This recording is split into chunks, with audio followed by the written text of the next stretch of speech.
Hello everyone, welcome back to my YouTube channel. I am Faiza Siddiqui and today we are going to talk about motivation. ये हमारी आज fourth class है CTET की. Motivation जो word है वो Latin का वर्ड है मूवेयर, उससे ड्राइव होता है और इसका मतलब है टू मूव. इसका लिटरली मतलब यही है कि it's what keeps us moving. जो भी काम हम करते हैं वो मोटिवेशन की ही वजह से करते हैं. It is the why behind every action. मतलब कोई भी काम अगर हम कर रहे हैं तो किसी ना किसी बात से वो मोटिवेटेड होकर ही हम कर रहे हैं. ठीक है. Learners who are motivated display goal oriented behaviour. इसका क्या मतलब है कि अगर आप मोटिवेटेड हैं तो जो भी काम आप करने जा रहे हैं वो और बेहतर तरीके से करेंगे. जैसे फॉर एग्जांपल आप इस 1 दिसंबर का जो सीटेट देने जा रहे हैं उसके लिए तैयारी कर रहे हैं, अगर आप हाईली मोटिवेटेड हैं तो आप और अच्छे तरीके से, आपको कोई और डिस्ट्रैक्शन नहीं मिलेगा. आप डायरेक्ट बस सीटेट के ही बारे में सोच रहे हैं. अगर आप यूट्यूब खोल रहे हैं तो आप डिस्ट्रैक्ट होने के बजाय डायरेक्ट उसके प्रिपरेशन में लग जाएंगे. ठीक है. ये इसे कहते हैं गोल डायरेक्टेड बिहेवियर, कि जो हमारा गोल है बस हम उसी की तरफ जा रहे हैं, उसी दिशा में जा रहे हैं, हम डिस्ट्रैक्ट नहीं हो रहे हैं. तो जितना अच्छा आपका मोटिवेशन होगा उतने अच्छे से आप गोल डायरेक्टेड बिहेवियर शो करेंगे. ठीक है बात. अब आते हैं टाइप्स ऑफ मोटिवेशन पर. मोटिवेशन दो तरह के होते हैं, intrinsic motivation and extrinsic motivation. Intrinsic मतलब इंटरनल मोटिवेशन.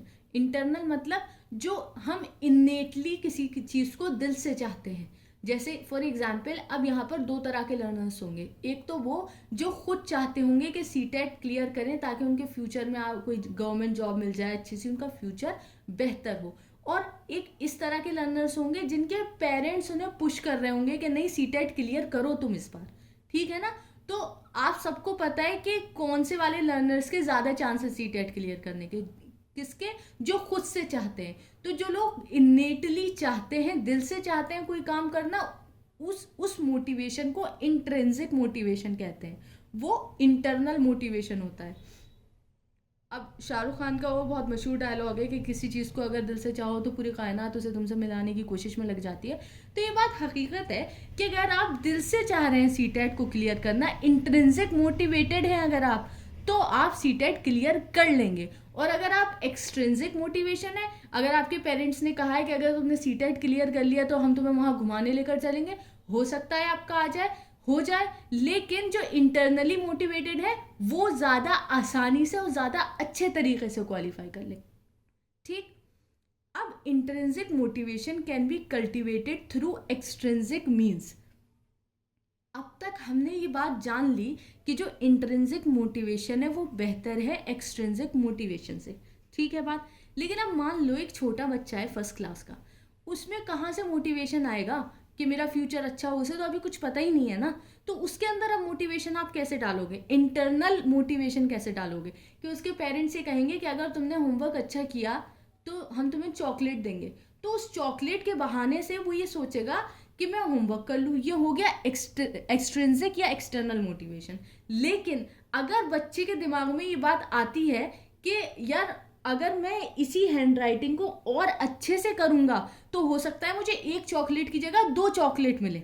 जो काम मैं कर रहा हूँ अगर मैं और दिल से इसे अच्छे तरीके से करूँ तो, और जब मैं करने बैठा तो ये काम इतना बुरा भी नहीं है, ये तो मुझे अच्छा ही लग रहा है करने में और मुझे चॉकलेट भी मिल रही है. तो ये एक्सट्रिंसिक मोटिवेशन के थ्रू हमने बच्चे में इंटरनल मोटिवेशन या इंट्रिंसिक मोटिवेशन कल्टीवेट कर दिया. ठीक है. तो एक्सट्रिंसिक मीन्स से हम इंट्रिंसिक मोटिवेशन बिल्ड कर सकते हैं. अब आते हैं साइकिल ऑफ मोटिवेशन पर. साइकिल क्या है कि ये लाइफ लॉन्ग प्रोसेस है. ये साइकिल कभी स्टॉप नहीं होती, ये चलती रहती है ह्यूमन बींग्स में जब टिल डेथ. ठीक है.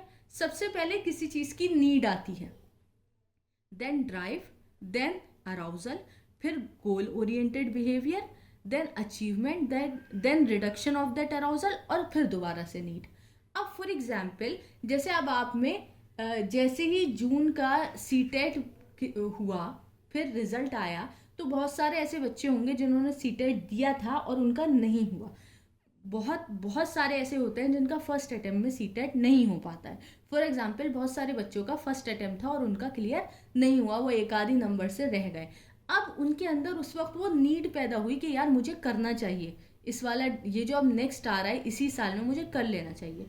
फिर जब हमने देखा कि हमारे दोस्तों के इन उसका क्लियर हो गया, हमारे आसपास के दोस्तों का क्लियर हो रहा है और उन्हें जॉब मिल रही है, तो अब इंसान के अंदर वो ड्राइव पैदा होगी कि नहीं मुझे तो करना ही चाहिए अब।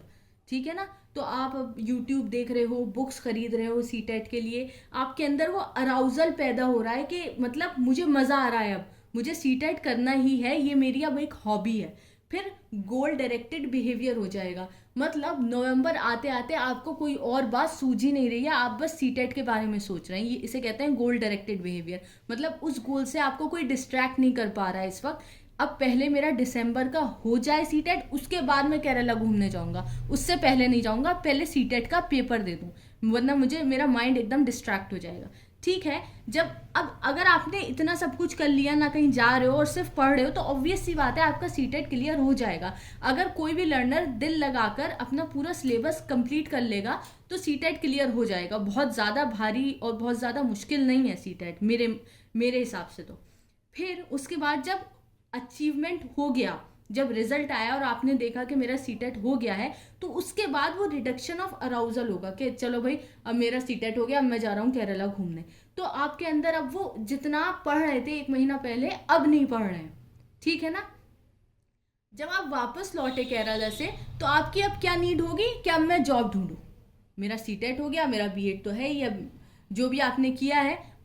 फिर उसके बाद क्या होगा कि अब मुझे जॉब ढूंढनी है। तो अब ये जो जॉब ढूंढना जो है ना, to find out, to search the job, the occupation that you want to do, कोई प्रोफेशन में जाना है, पैसे कमाने, वो चीज़ अब दोबारा से सेकंड नीड हो गई।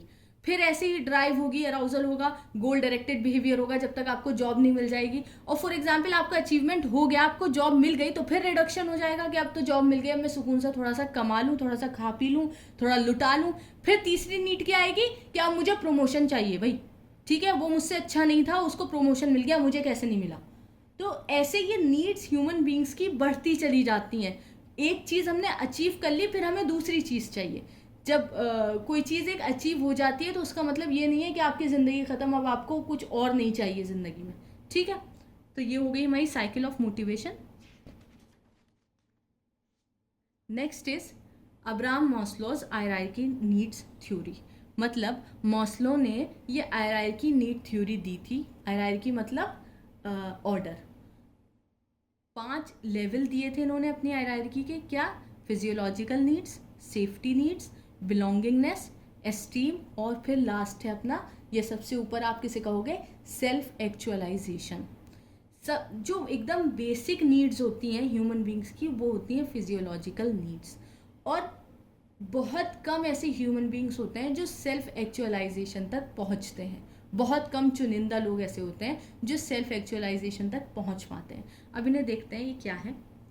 सबसे पहले हमारी फिजियोलॉजिकल नीड्स, मतलब जो बेसिक रिक्वायरमेंट होती है एक आदमी के ज़िंदा रहने के लिए, कि सांस लेना, फूड, वाटर, स्लीप। अगर आप 1 महीने तक सोओगे नहीं तो आपकी हेल्थ ऑब्वियसली डिटेरिएट करेगी और आप शायद मर भी जाओ।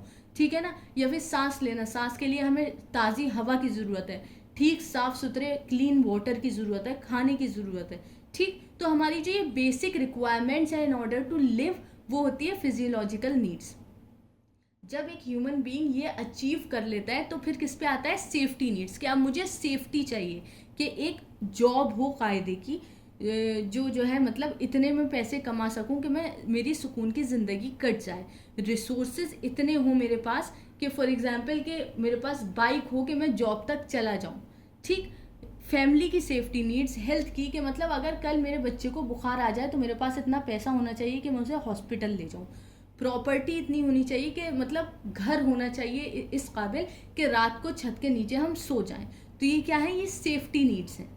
फिर आते हैं, जब एक ह्यूमन बीइंग के पास फिजियोलॉजिकल नीड्स और सेफ्टी नीड्स दोनों हो गई, फिर तीसरा आएगा लव एंड बिलोंगिंगनेस। अब जाहिर सी बात है, ये हमारे देसी परिवार में बहुत अच्छे से देखने को मिला होगा कि लड़का कमाने लगा, चलो इसकी शादी कर दो।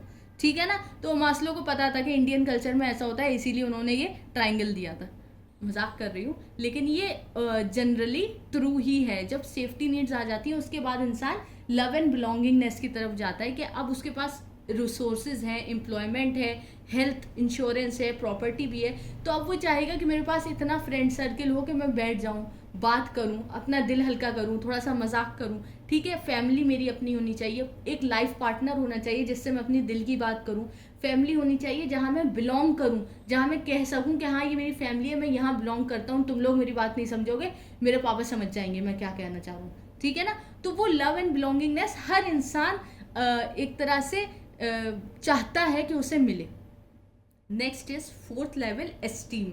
मतलब जब इंसान के पास खाने पीने को है, घर है उसका, उसके पास एक जॉब है, उसकी अपनी फैमिली है, अब उसे क्या चाहिए? सेल्फ एस्टीम चाहिए, उसे कॉन्फिडेंस, अचीवमेंट के मतलब मेरे पास इतना अचीवमेंट होना चाहिए कि अगर मैं 4 लोगों में जाके बैठूं तो वो मेरी रिस्पेक्ट करें, वो मेरा मजाक ना उड़ाएं, ठीक है। अगर जो मेरी वैल्यूज़ हैं, जो मेरी नॉर्म्स हैं, तो मेरे अंदर इतना कॉन्फिडेंस होना चाहिए कि मैं स्टैंड ले सकूं उन चीज़ों के लिए। ये नहीं कि अगर कोई गलत काम कर रहा है तो मैं बस बैठा हुआ देख रहा हूँ। मेरे अंदर इतना कॉन्फिडेंस होना चाहिए कि मैं I put my foot down and से नो दिस इज़ रॉन्ग, ठीक है ना।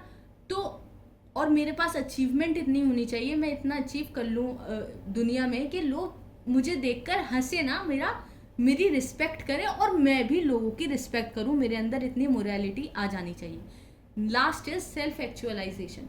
सेल्फ एक्चुअलाइजेशन पे बहुत कम लोग पहुंच पाते हैं, जो बहुत ज़्यादा मोरल होते हैं, बहुत मतलब जिनके अंदर प्रेजुडिस नहीं होती, जो एकदम प्रॉब्लम सॉल्विंग होते हैं कि 2 लड़कों में लड़ाई हो रही है तो एकदम बीच में घुस जाएं चाहे अपनी जान का खतरा हो, ठीक है। या फिर क्रिएटिव होते हैं, स्पॉन्टेनिटी जिनके अंदर होती है, या एक्सेप्टेंस ऑफ फैक्ट्स जिनके। एक्सेप्टेंस ऑफ फैक्ट्स का यहाँ मतलब क्या है कि हमारी फैमिली में जनरेशन टू जनरेशन ये बात होती चली आ रही है लेकिन ये गलत बात है, तो अब हम खड़े होकर ये कहें नहीं ये गलत है, मैं इस चीज़ को फॉलो नहीं करूँगा, ठीक है। तो बहुत कम लोग हैं जो यहाँ तक पहुँच पाते हैं, जो इस लेवल के मोरल हो पाते हैं। लेकिन अब एक बहुत इंपॉर्टेंट फैक्टर यहाँ पर ऐसा है कि ज़रूरी नहीं है ये ऑर्डर में ही हो सारी नीड्स। कोई बहुत पुअर इंसान होगा जो पॉवर्टी में है, जिसके सर के ऊपर छत नहीं है, और वो बहुत मोरल हो सकता है, ठीक है ना। या फिर किसी की जॉब नहीं है और उसने शादी कर ली, तो ज़रूरी नहीं है कि एक एक लेवल अचीव करने के बाद ह्यूमन दूसरे लेवल पर जाएगा। ये एकदम इंटरचेंज हो सकते हैं। मतलब ये किसी भी इंसान के ऊपर, ये मतलब पर्सन टू पर्सन वेरी करते हैं। ये किसी भी इंसान के ऊपर डिपेंड करता है कि उसको कौन सी नीड पहले चाहिए, लेकिन जनरली यही ऑर्डर अब्राहम ने दिया था और आप इसको इसी तरीके से याद करेंगे, ठीक है। तो आज के वीडियो में हमने मोटिवेशन सीखा और अब्राहम मास्लो की नीड्स थ्योरी की हायरार्की सीखी। That was all for today. I hope you enjoyed my video, and if you did, then you can like, share and subscribe this my YouTube channel, and thank you for watching.